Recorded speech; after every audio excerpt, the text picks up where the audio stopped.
Yo, welcome to my channel Ward Draws a Lot. Obviously I'm Ward, or I wouldn't have named it Ward Draws a Lot.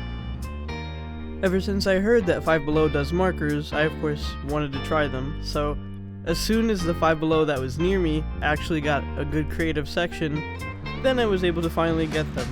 Before it was only like a few items, but now they have a whole wall full of like gel pens, markers, bags, and then they even have like a little shelf of canvases and sketchbooks and a whole bunch of stuff you could create with for a really good price. So let's see what we can make with them. So I'm going to start off with the brush tip ones because I figure that's the one everybody wants to know about because it has a brush tip. I took them out of the package and the first thing I noticed was nothing is written on them. Like, it was type weird that there was absolutely not one thing written on them. The box was like really simple. It just had the markers and then the supposed colors on them, and then it just says it comes with 6 markers. Oh, the brand for the brush ones were something called Creative Gallery, but then you have these other markers over here which just say 12 alcohol ink markers, and they just have this, like, you know, one of those cheap designs that are like sketch, create, and like live, love, laugh, whatever, like that bullshit design that everybody uses, or really that every company uses if we're being real here. So these markers actually have a name on them, but I didn't read because I'm monkey brain, so I just marked all the black markers that I had 1 to 24 because that's how many I had total.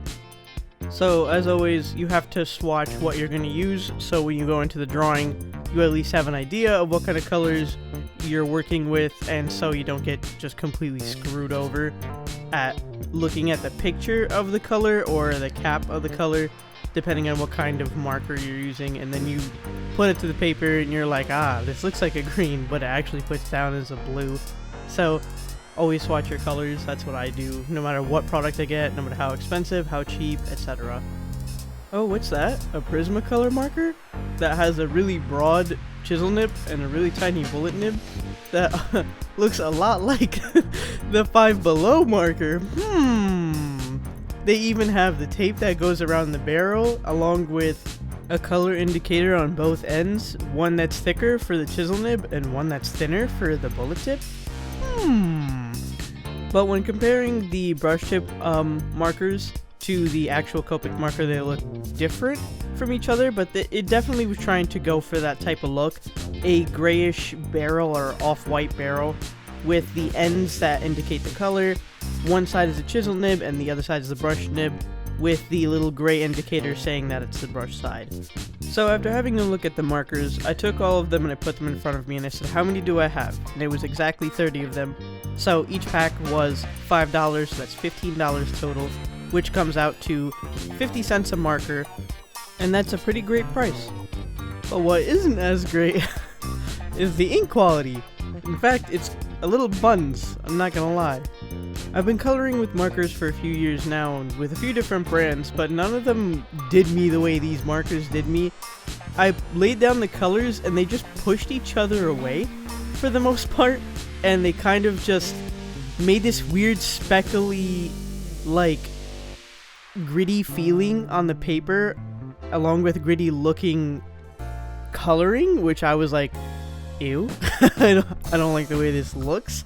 It kind of makes the drawing look low quality. It's not horrible. It really isn't for markers that you could get locally at a store, number one. Number two, for such a low price, it's like available to everybody. Practically everybody can save up $5 in their pocket and go get at least one of these brush pack and markers and use them. The thing that sucks is that the inks break down within itself. Like, it doesn't blend. It blends, but like not well. It struggles a little bit. They was having a fight with each other. Even the colors that were pretty alike had a rough time kind of joining in together hand in hand. I think the part that messed me up a little bit was when I was coloring in the shirt and I was putting down the grays and then a darker gray to further deepen the shading, right? I slowed it down a tiny bit so you could see.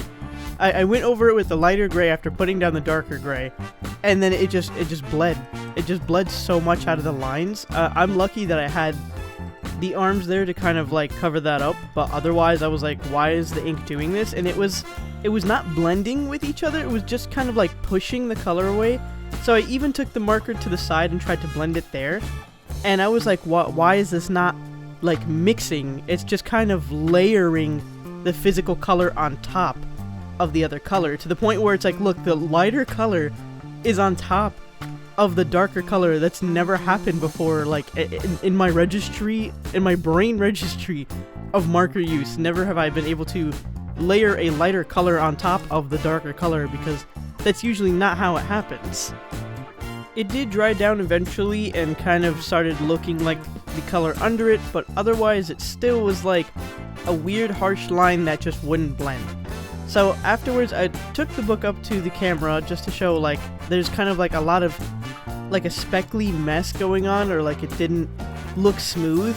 The blending was a little blotchy, and just me with my whole layer marker confusion thing. At one point I was like, is it me? I was like, dude, what if I don't know what I'm doing? So I took it back to square one. I looked at what was wrong with the drawing, or what I didn't like with the drawing, which was the blend in certain areas and the bleeding. And I went to another piece of paper and I did the test again, but I did it with a red and orange instead to see if the different colors would react differently. And I also used the brush tips, but they always left this harsh middle part. I mean, like, the colors that were more alike hit it better, but you could still see a visible line. But then I was like, wait, what if we use these markers for cell shading? So I opened up a new page, did 2 random characters, and used the markers in a cell shading style, which is just layering the colors on top of each other and not blending them in. And for the first character, it came out pretty alright, and I was like, you know what?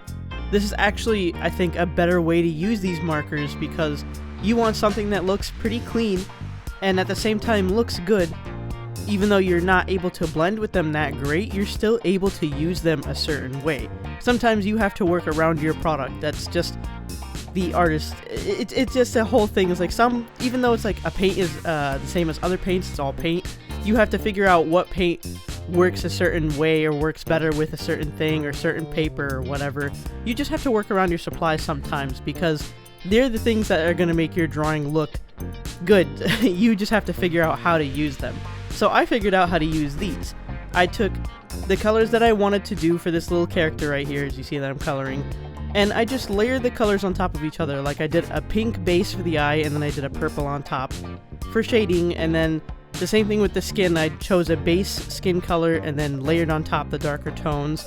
Same thing with the hair, but even though I didn't do any blending at all with this character and the other character next to him, it still came out really good. In fact, this is like one of my favorite little doodles that I've possibly ever done, because they look so clean, so nice.